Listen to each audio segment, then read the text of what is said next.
ओम गम गणपते नमः। श्री परमात्मने नमः। श्री गणेश अंक विवाह की स्पर्धा। गणेश अंक श्री गणेश लीला का शेष अंश। विवाह की स्पर्धा। धीरे धीरे दोनों बालक विवाह योग्य हुए। माता पिता उनकी वह देखकर विवाह संबंधी परामर्श भी करने लगे। स्कंद और गणेश दोनों शिव और शिवा को समान रूप से प्राण प्रिय थे। वे सोच रहे थे इन बालकों का मंगल परिणय किस प्रकार करें। पहले मेरा विवाह होगा। माता पिता के विचार समझकर एक दंत ने उन लोगों से निवेदन किया। नहीं, पहले मैं विवाह करूंगा। स्कंद ने शिवा शिव से कहा।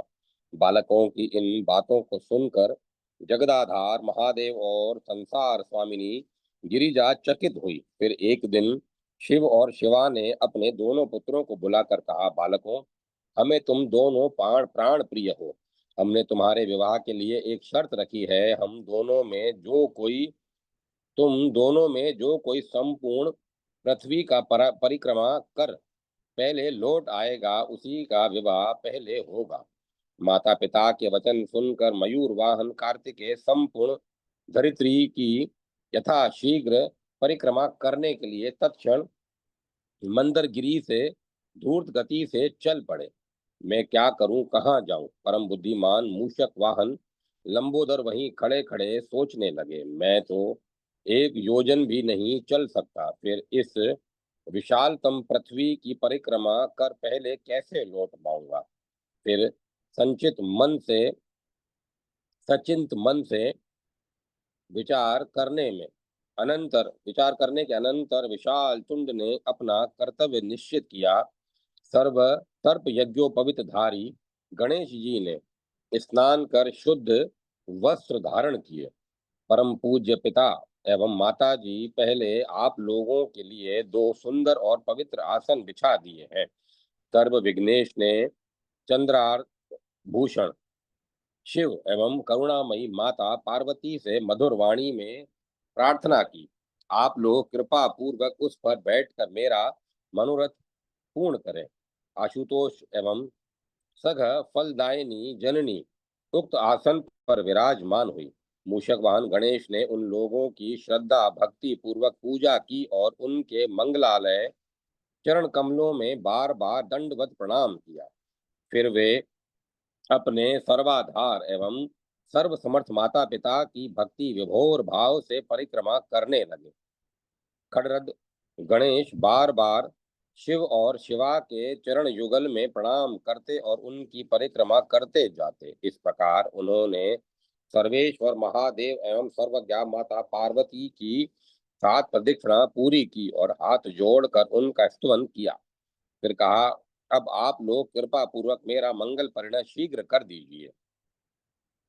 गजानन महाबुद्धिमान गणेश की प्रार्थना सुनकर धर्माध्यक्ष वामदेव ने उत्तर दिया, तेरा भाई स्कंद सरिताओं, समुद्रों, पर्वतों एवं कारणों सहित पृथ्वी की परिक्रमा करने गया है। तू भी जा और पृथ्वी की प्रदक्षिणा करके कार्तिकेय से पहले लौट आ, तब तेरा विवाह पहले हो जाएगा।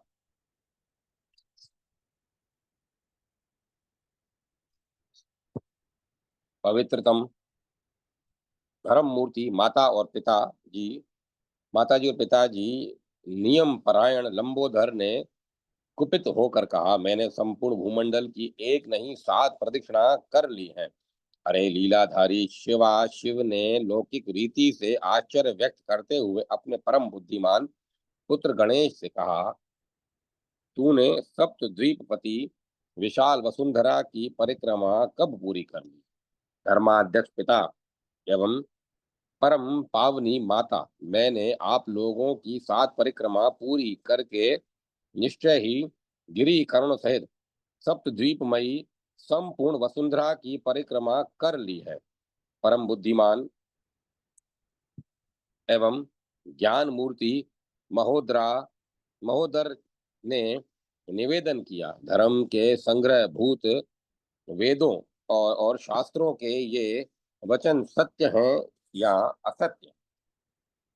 जो पुत्र माता पिता की पूजा करके उनकी प्रदक्षिणा करता है, उसे पृथ्वी परिक्रमा जनित फल सुलभ हो जाता है। जो माता पिता को घर पर छोड़कर तीर्थ यात्रा के लिए जाता है, वह माता पिता की हत्या से मिलने वाले पाप का भागी होता है। क्योंकि पुत्र के लिए माता पिता के चरण सरोज ही महान तीर्थ है। अन्य तीर्थ तो दूर जाने पर प्राप्त होते हैं, परंतु धर्म का साधन भूत यह तीर्थ तो पास में ही सुलभ है। पुत्र के लिए माता पिता और स्त्री के लिए पति सुंदर तीर्थ घर में ही वर्तमान है।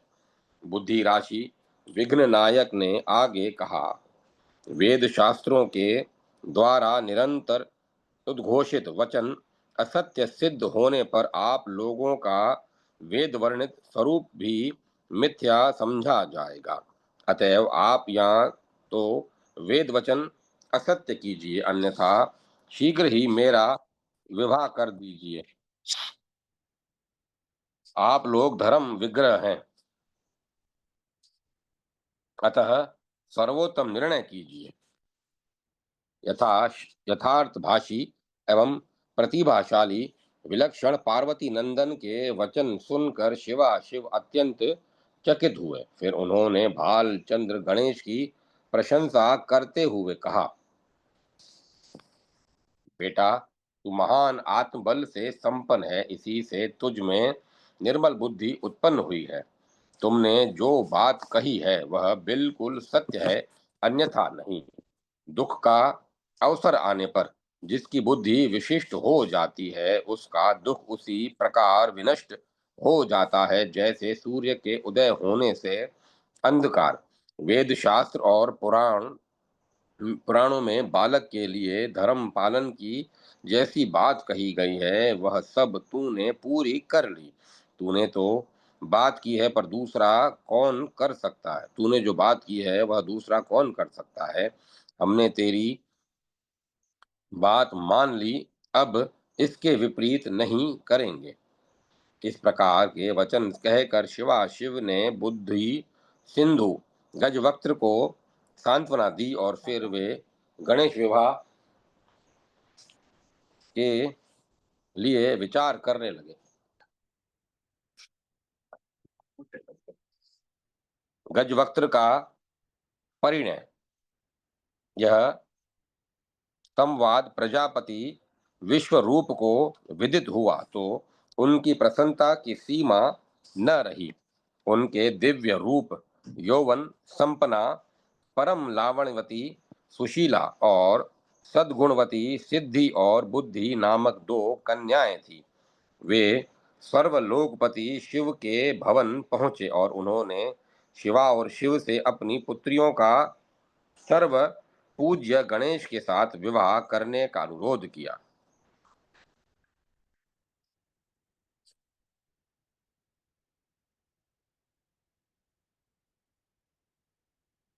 भगवान शंकर और जगतधात्री माता पार्वती ने उनका प्रस्ताव हर्षपूर्वक स्वीकार कर लिया। फिर शुभ मुहूर्त में विश्वकर्मा ने कर्पूर गौर शिव और परम सती पार्वती की इच्छा के अनुसार सविधि विवाह संपन्न कराया। उस समय समस्त देव समुदाय एकत्र हुआ। देवताओं की प्रसन्नता की सीमा नहीं थी। सर्वत्र हर्ष व्याप्त था, देववाद बज रहे थे, नृत्य हो रहा था, मंगल गीत गाए जा रहे थे। भगवान शंकर और माता पार्वती दोनों अपने परम प्रिय बुद्धि राशि शुभ गुण सदन पुत्र गणेश का विवाह करके परम प्रसन्न हुए। अपने मंगल परिणय से सर्वानंद प्रदाता गजमुख भी बड़े आनंदित हुए। अनंत सुशीला एवं मधुर भाषिणी पत्नियों के साथ उनका जीवन बड़ा सुखद था। समय पर गणेश पत्नी सिद्धि की कोख में क्षेम और बुद्धि के उदर में लाभ नामक अतिशय सुंदर दिव्य बालकों ने जन्म लिया।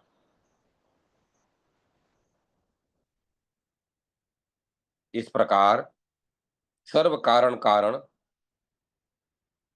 गणाध्यक्ष सानंद निवास करने लगे। खिन्न कार्तिकेय। उधर संपूर्ण धरित्री की परिक्रमा करके गजानन भ्राता कार्तिकेय लौटे तो देवऋषि नारद द्वारा गजवदन के विवाह का समाचार पाकर अत्यंत खिन्न हुए। उन्होंने दुखी मन से अपने परम पूज्य पिता के चरणों में प्रणाम कर शिव सदन त्याग देने का निश्चय कर लिया। शिवा और शिव ने उन्हें बहुत समझाया, किंतु वे अपने निश्चय से विचलित नहीं हुए। क्रोंच पर्वत पर चले गए। उसी दिन से शिवपुत्र स्वामी कार्तिकेय का कुमारत्व प्रतिष्ठित हुआ कुमारपन प्रतिष्ठित हुआ। उनका कुमार नाम त्रिलोक्य में विख्यात हो गया। ब्रह्म विवर्त पुराण में आया है कि प्रजापति ने अपनी रत्न भरण भूषिता परम सुंदरी और शीलवती कन्या देवसेना, जिसे विद्वान शिशुओं की रक्षा करने वाली महाष्टि कहते हैं, को विवाहित विधि के अनुसार वेद मंत्रोच्चारण पूर्वक कार्तिकेय को समर्पित किया था।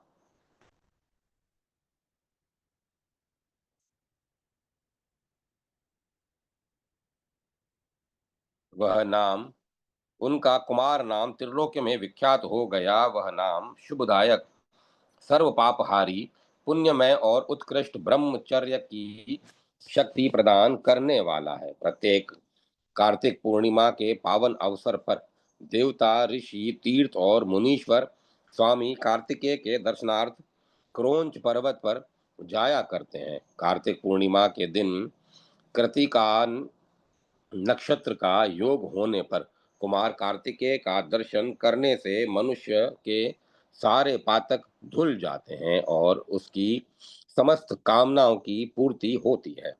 अपने प्राण प्रिय सुंदरतम मयूर वाहन पुत्र कार्तिकेय के बिना पुत्र वत्सला माता पार्वती अत्यंत दुखी रहने लगी। एक दिन अत्यंत व्याकुल होकर उन्होंने अपने प्राण सर्वस्व शिव से दीन वाणी में कहा, स्वामिन, जहाँ कार्तिकेय गया है वहीं मुझे भी ले चलिए। भगवान शिव अपनी प्राणाधिका पत्नी पार्वती को संतुष्ट करने के लिए अपने अंश से पार्वती के साथ क्रोंच पर्वत पर पहुंचे और वहां सर्व सुखद मल्लिकार्जुन नामक ज्योतिर्लिंग के रूप में प्रतिष्ठित हो गए।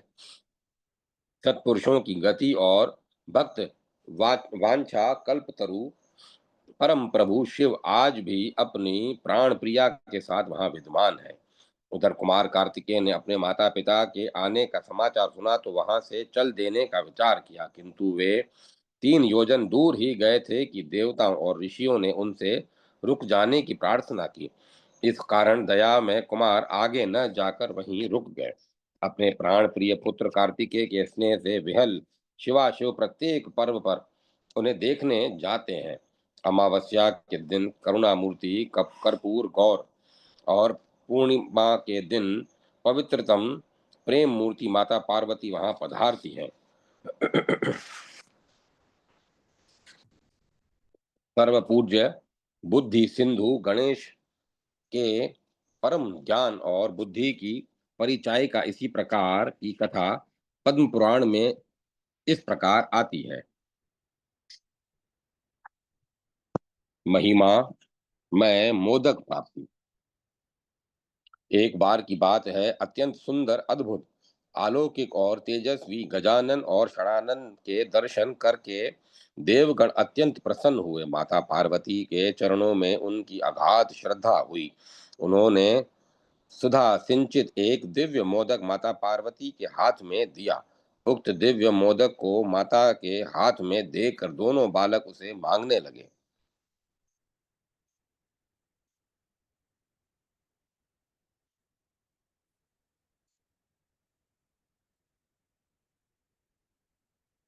पहले इस मोदक लड्डू को लड्डू का गुण सुनो।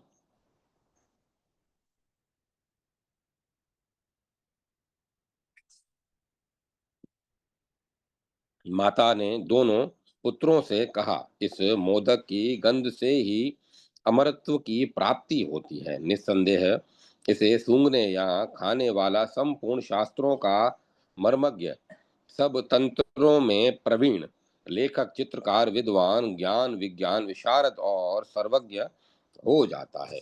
माता पार्वती ने आगे कहा, मेरे साथ तुम्हारे पिता की भी सहमति है कि तुम दोनों में से जो धर्माचरण के द्वारा अपनी श्रेष्ठता सिद्ध कर देगा, वही इस मोदक का अधिकारी होगा।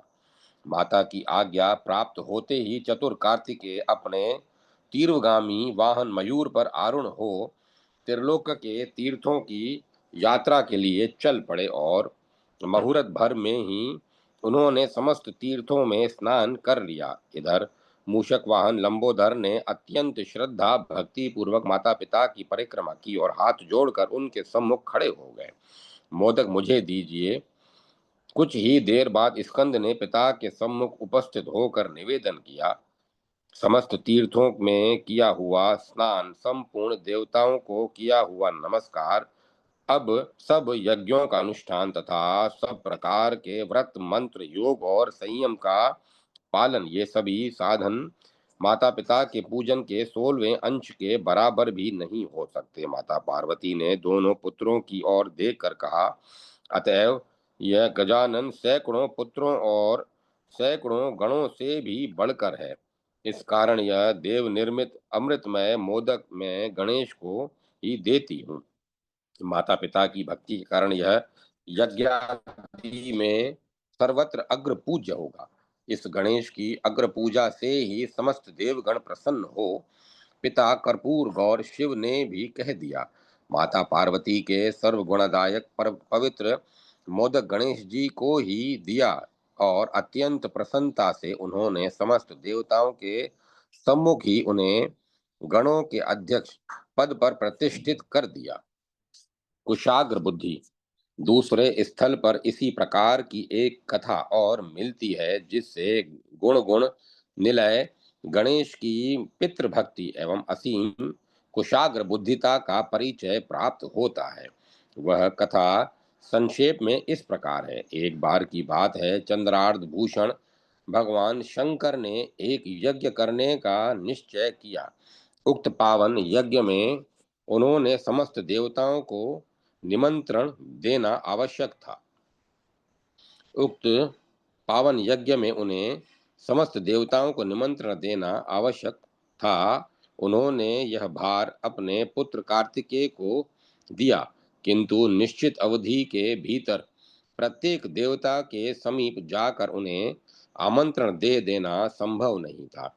तब पवित्रेश्वर पार्वतीश्वर ने यह भार महाकाय गजानन को दिया। वे अपने वाहन शूद्र मूषक पर सर्वत्र कैसे पहुंचते हैं, पर उन्होंने उपाय ढूंढ निकाला। वे विद्या बुद्धि पारिधि जो ठहरे।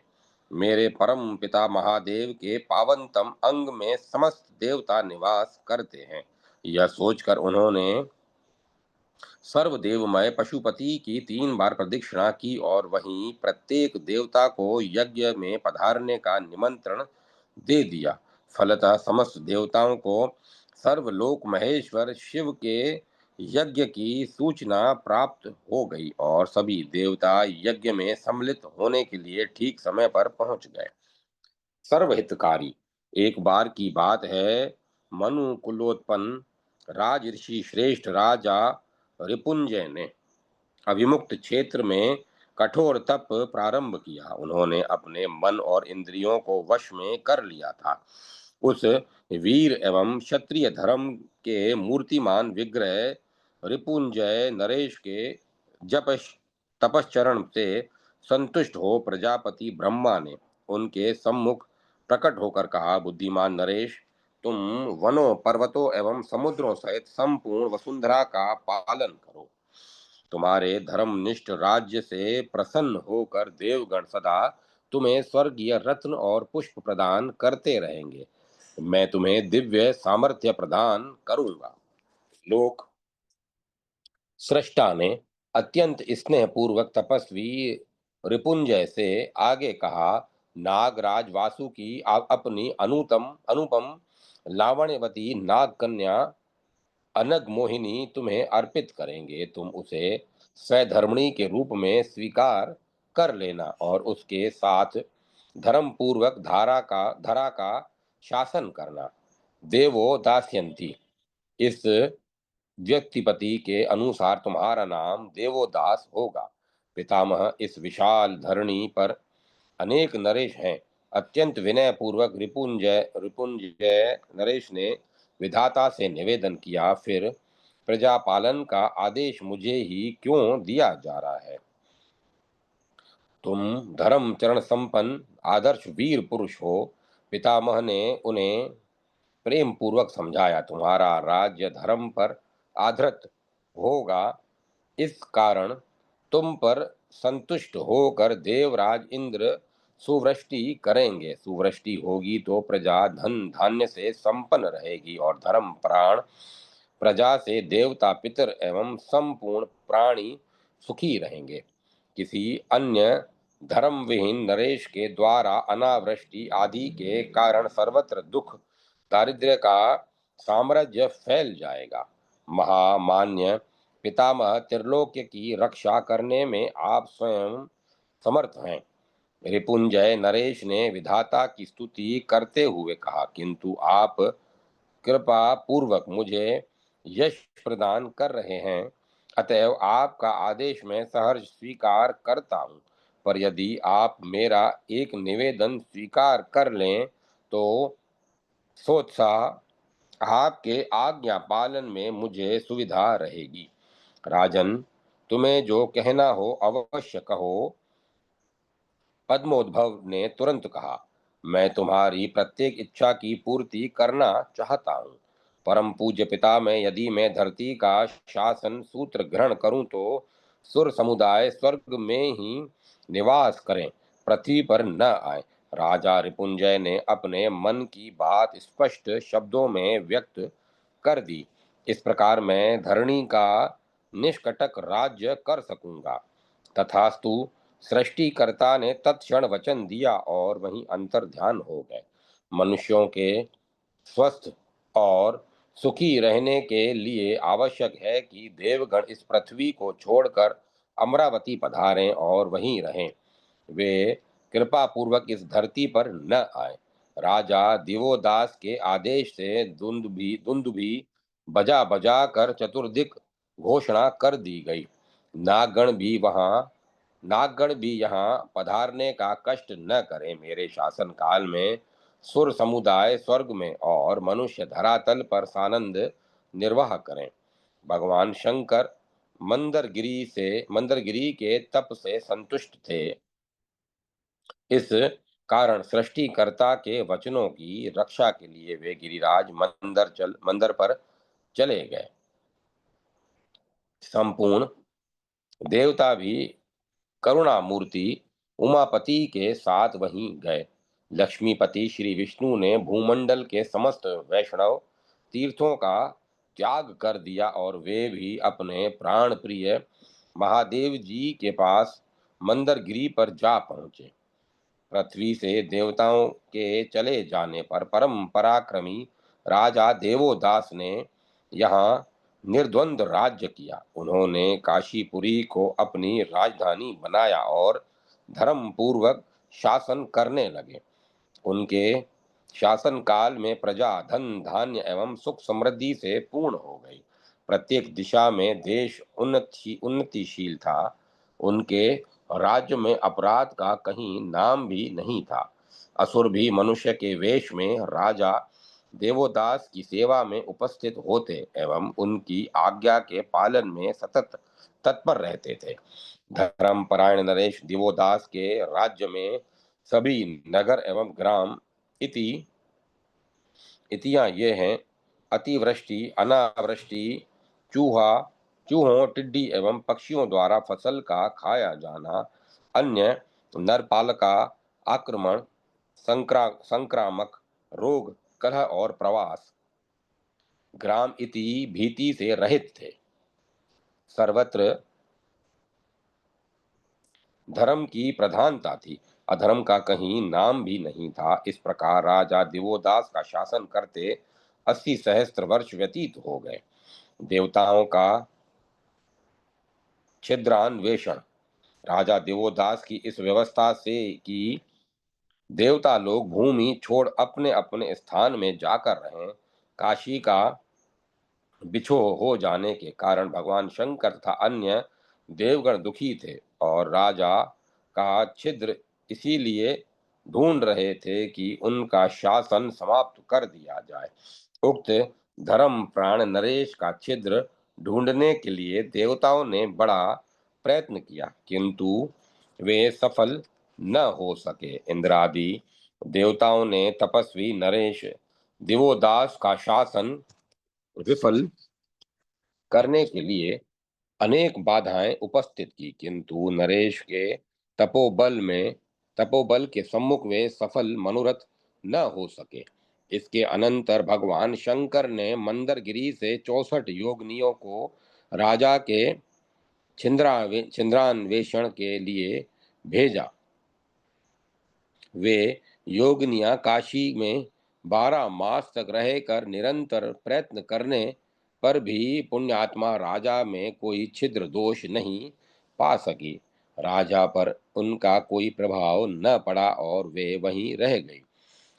सप्तश्व वाहन, तुम यथा शीघ्र मंगलमयी काशीपुरी में जाओ, जहाँ धर्मात्मा राजा देवोदास विद्यमान है।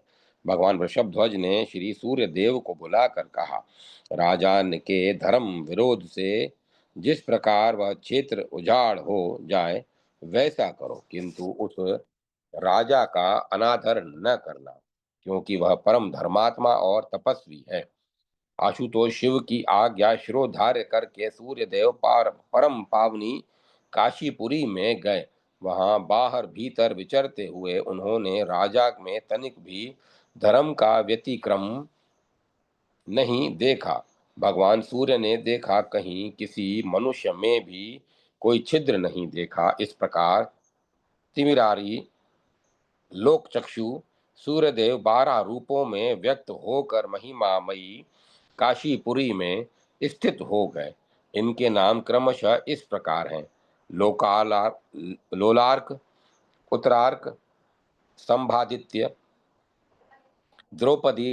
द्रौपदादित्य, मयू मयूखादित्य, खोखलाकादित्य, अरुणादित्य, वृद्धादित्य, केशवादित्य, बिमलादित्य, गंगादित्य और यमादित्य। कमलोद्भव, मैंने काशी का समाचार जानने के लिए पहले योगिनियों को और फिर सूर्यदेव को भेजा, पर वे अभी तक नहीं लौटे।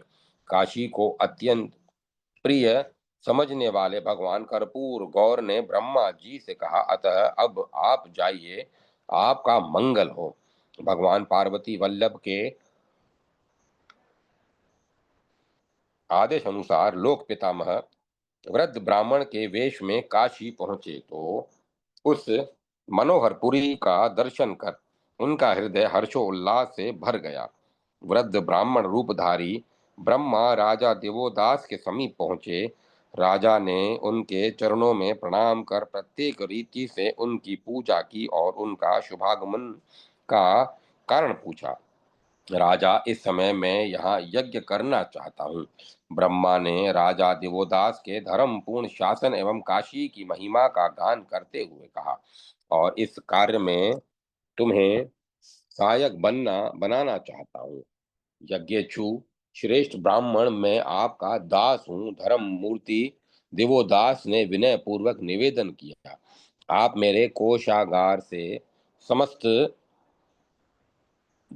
समस्त यज्ञ सामग्रियों को ले जाएं और एकाग्र चित्त होकर यज्ञ करें। धर्मपरायण राजा दिवोदास के श्रद्धा भक्ति पूर्वक विनीत उत्तर से लोक सृष्टा अत्यंत प्रसन्न हुए। उन्होंने दिवोदास की सहायता से यज्ञ सामग्रियों का संग्रह करके 10 अश्वमेध नामक महायज्ञों द्वारा भगवान का यजन किया और तभी से वाराणसी में मंगलदायक रुद्र सरोवर नामक तीर्थ दशाश्वमेध के नाम से प्रख्यात हुआ। तदंतर पुण्य सलीला गंगा के पधारने पर वह तीर्थ और अधिक पुण्यजनक हो गया। ब्रह्मा जी वहां दशा अश्वमेधेश्वर लिंग की स्थापना कर स्थित हो गए। चतुर्मुख ब्रह्मा धर्मानुरागी राजा देवोदास में कोई छिद्र नहीं पा सके। फिर वे भगवान शंकर के समीप जाकर क्या कहते। उन्होंने उक्त क्षेत्र का प्रभाव समझकर वहीं ब्रह्मेश्वर लिंग की स्थापना की और भगवान विश्वनाथ का ध्यान करते हुए परम पावनी काशीपुरी में ही रहे। मंगल मूर्ति ज्योतिषी बने। इसके अनंतर आशुतोष की आज्ञा प्राप्त कर मंगल मूर्ति गणेश जी मंदरगिरी से काशीपुरी के लिए प्रस्थित हुए। श्री गणेश जी ने काशी में प्रविष्ट कर होते समय वृद्ध ब्राह्मण का वेश धारण कर लिया। वे वृद्ध ज्योतिषी के रूप में अभिमुक्त क्षेत्र के निवासियों के घरों में जा जाकर उन्हें प्रसन्न करते। वृद्ध ज्योतिषियों के वेश में श्री गणेश जी की वाणी अत्यंत मधुर थी। उनके प्रत्येक वचन सत्य सिद्ध होते थे। इस प्रकार कुछ ही समय में उनकी सर्वत्र ख्याति फैल गई। ख्याति प्राप्त वृद्ध ज्योतिषी राजा के अंतःपुर में बुलाए गए। सर्वांतर्यामी वयोवृद्ध ज्योतिषी ने सर्वथा सत्य घटनाओं का उल्लेख किया। उसने रानियों के प्रत्येक प्रश्न का प्रत्यक्ष दृष्टा की तरह उत्तर दिया। इस प्रकार ये वे सभी स्त्रियों के विश्वास भाजन ही नहीं, श्रद्धा के केंद्र भी हो गए।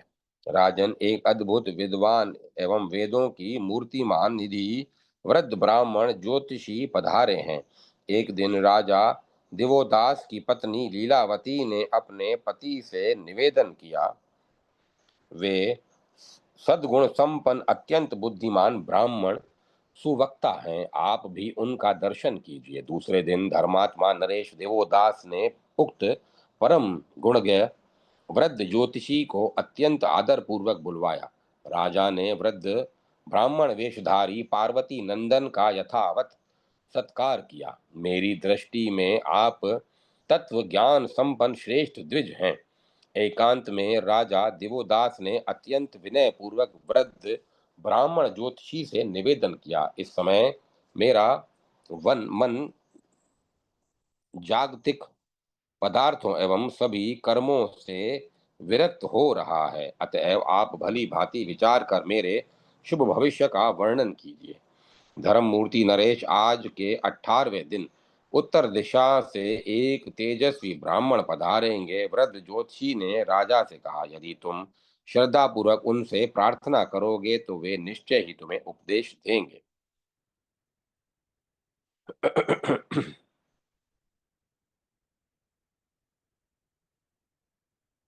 तुम यदि उनकी प्रत्येक आज्ञा का पालन करोगे तो निश्चय ही तुम्हारे सभी मनोरथ सिद्ध हो जाएंगे। राजा देवोदास ने अत्यंत प्रसन्न होकर ज्योतिषी जी की श्रद्धा भक्ति पूर्वक पूजा की। ज्योतिषी महाराज धर्मात्मा नरेश की अनुमति लेकर अपने आश्रम पर पहुंचे। इस प्रकार बुद्धि राशि शुभ गुण सदन गणेश जी ने संपूर्ण काशी नगरी को अपने वश में कर लिया। देवोदास के राज्य पद ग्रहण के पूर्व काशी में गणेश जी के जो जो स्थान थे उन उन स्थानों को गणेश जी ने अनेक रूप धारण करके पुनः सुशोभित किया। धर्मात्मा नरेश देवोदास ने से दूर रहकर भी गणेश जी ने उनके चित्त को राज्य की ओर से विरक्त कर दिया। फिर 18वें दिन शिरोधाधिशायी श्री विष्णु ने परम तेजस्वी ब्राह्मण के वेश में पधार कर दिवोदास को सदुपदेश दिया। श्री विष्णु के आदेश से राजा दिवोदास ने अत्यंत श्रद्धा भक्ति पूर्वक देवोदासेश्वर लिंग की स्थापना कर उसकी सविधि पूजा की। राजा देवोदास ने शूलपाणी विश्वनाथ के अनुग्रह से सशरीर शिवधाम की परम शुभ यात्रा की। शिवाशिव का पुनः काशी आगमन। इसके अनंतर भगवान शंकर अपनी धर्म पत्नी पार्वती के साथ काशी पधारे। उस समय भगवान शिव ने गणेश जी की बड़ी प्रशंसा की। उन्होंने हर्षातिरेक से कहा, यह वाराणसीपुरी मेरे लिए भी दुष्प्राप्य है। इसको जो मैंने प्राप्त किया है वह इस बच्चे का प्रसाद है। त्रिलोक में जो काम पिता के लिए भी दुसाध्य होता है उसे पुत्र सिद्ध कर देता है। इसका दृष्टांत मुझ पर ही घटित घटित हो रहा है। मैं ही पुत्रवान हूँ, क्योंकि जो मेरी चिरचिंतित अभिलाषा थी उसको इसने अपने पौरुष से कर स्थित कर दिया। महाभारत में महाभारत लेखन इस महान पुण्यमय ग्रंथ का अध्ययन शिष्यों को किस प्रकार कराऊं। पंचम वेद भारत महाभारत की रचना कर पराशर नंदन ब्रह्म ऋषि श्री कृष्ण देवपायन विचार करने लगे, इस ग्रंथ रत्न का प्रचार कैसे हो। सत्यवती नंदन भगवान व्यास का विचार जानकर उनकी प्रसन्नता एवं लोक कल्याण की दृष्टि से स्वयं चतुरानन उनके आश्रम पर उपस्थित हुए। सहसा वेद गर्भ ब्रह्मा के दर्शन कर महर्षि व्यास अत्यंत चकित हो गए। उन्होंने अंजलि बांध प्रीति पूर्वक उनके चित्त को राज्य की ओर से विरक्त कर दिया। फिर 18वें दिन शिरोधरी शाही श्री विष्णु ने परम तेजस्वी ब्राह्मण के वेश में पधार कर देवोदास को सदुपदेश दिया। श्री विष्णु के आदेश से राजा देवोदास ने अत्यंत श्रद्धा भक्ति पूर्वक देवोदासेश्वर लिंग की स्थापना कर उसकी सविधि पूजा की। राजा देवोदास ने शूलपाणी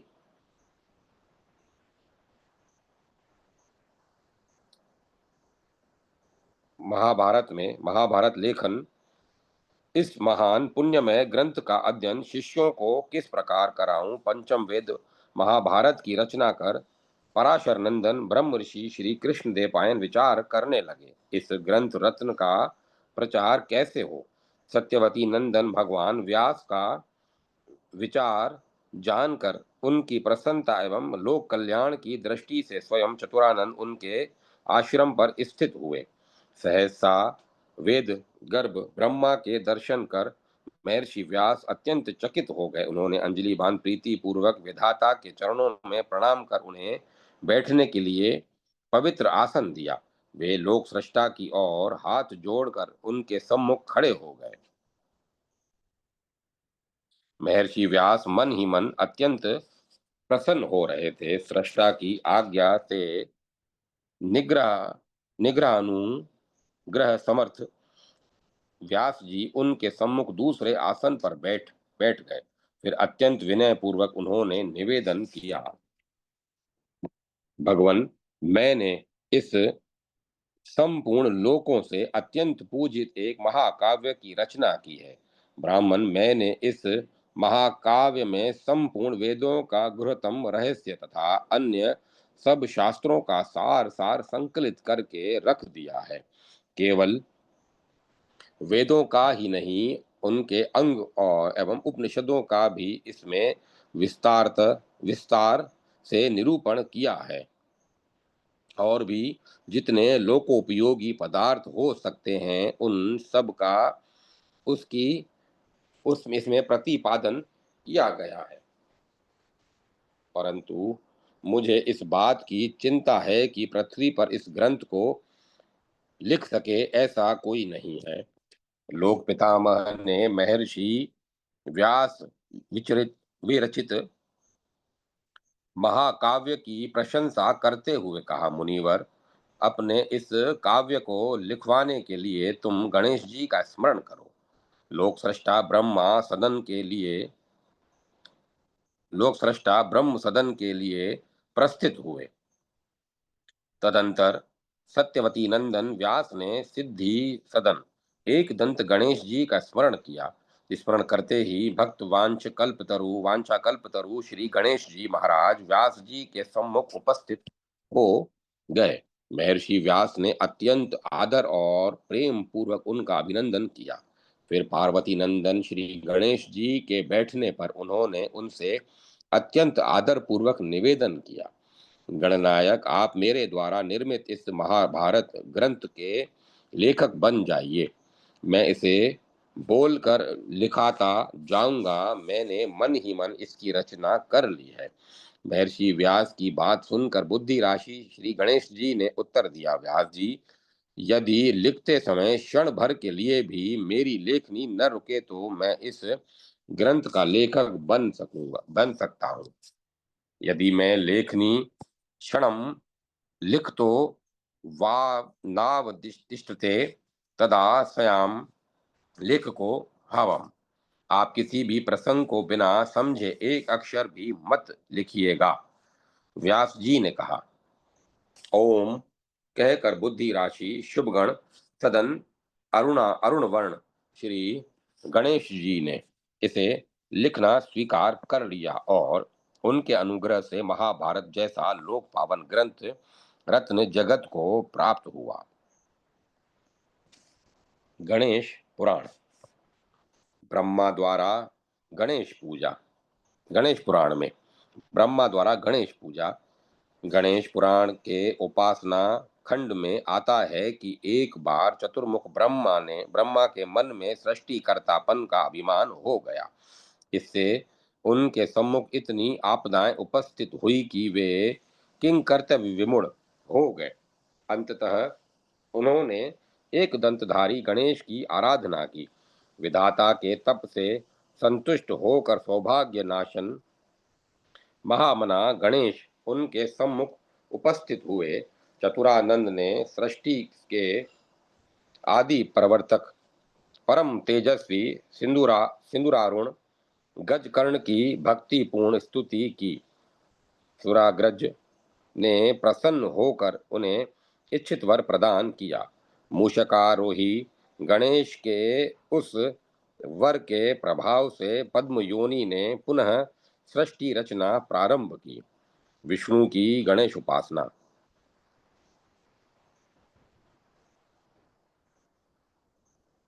वेद गर्भ ब्रह्मा जब जगत की सृष्टि में तल्लीन थे तब शिरोदधि शाही विष्णु के कानों से मधु और केटब नामक दो शूरवीर असुर उत्पन्न हुए। उन प्रबल पराक्रमी असुरों के उपद्रवों से ऋषि मुनि एवं देवगण अत्यंत व्याकुल हो गए। विधाता ने व्याकुल होकर योग माया से प्रार्थना की। योग माया की प्रेरणा से लक्ष्मीपति विष्णु की निद्रा भंग हुई। मधु केटब के उपद्रव को शांत करने के लिए अद्भुत किरीट कुंडल एवं शंख चक्र गदा पद्मधारी नवघन श्याम वपु विष्णु ने शंख ध्वनि की 5 जन्य की भयानक ध्वनि से त्रिलोक्य कांप उठा। वीरवर मधु और केटप एक साथ ही मायापति विष्णु पर टूट पड़े। 5 सहस्त्र वर्षों तक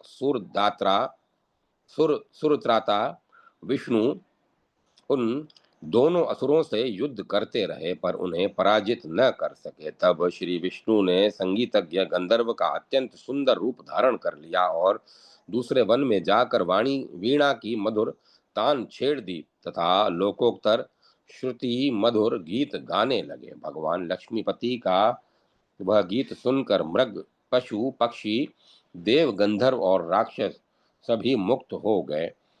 शिरोधधि शाही का वह भुवन मोहन आलाप कैलाश से बार बार सुनाई देने लगा। उस संगीत से मुदित होकर भगवान चंद्रशेखर ने उक्त गायक को बुला लेने के लिए भेजा। निकुंभ और पुष्पदंत उक्त स्वर लहरी के सहारे गंधर्व वेशधारी विष्णु के समीप पहुंचे और उन्होंने उनसे सदाशिव के समीप चलने का अनुरोध किया। श्री विष्णु प्रसन्नता पूर्वक कैलाश के लिए प्रस्थित हुए। कैलाश में पहुंचकर गंधर्व से प्रणतारती विनाशन कर्पूर गौर के चरण कमलों में साष्टांग प्रणाम किया। भगवान पार्वती कांत ने यथोशज को अपने कर कमलों से उठाकर हृदय से लगा लिया और फिर उन्हें सुंदर आसन पर बैठाकर उनकी पूजा की। शेषशाही ने अत्यंत मुदित होकर देवादिदेव महादेव से कहा, आज धर्म काम अर्थ मोक्ष प्रदान करने वाले परम प्रभु का दर्शन कर मैं धन्य हो गया। फिर जन सुखदाय विष्णु ने जब वीणा के तारों का स्पर्श किया तो उसकी मधुर ध्वनि से वृषभध्वज माता पार्वती, गजमुख का स्वामी कार्तिक और सभी देवता मुग्ध हो गए। आनंद घन विष्णु के गीत सुनकर पार्वती वल्लभ आत्मविभोर हो गई। उन्होंने अत्यंत प्रसन्न होकर शंख चक्र गदा पद्मधारी नवघन सुंदर श्री हरि को अपने हृदय से लगा लिया। परम संतुष्ट महादेव ने कहा, आपने मुझे प्रसन्न कर लिया है। आप क्या चाहती हैं? आप मधु केटब के वध का उपाय बताइए।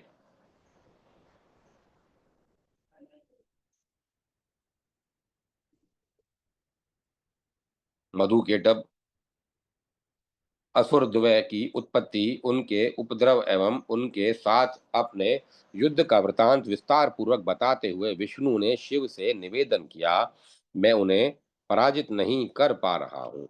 आपने मधु केटब से युद्ध करने से के पूर्व विनायक की पूजा नहीं की, इसी कारण शक्तिहीन रहे और कलेश सहना पड़ा।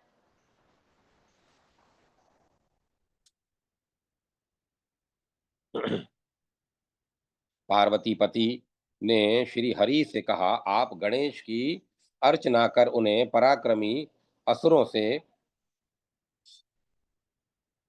अपनी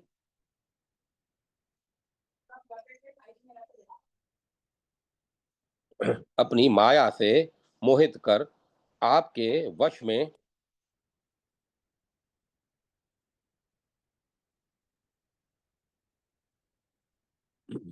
आपके वश में कर देंगे।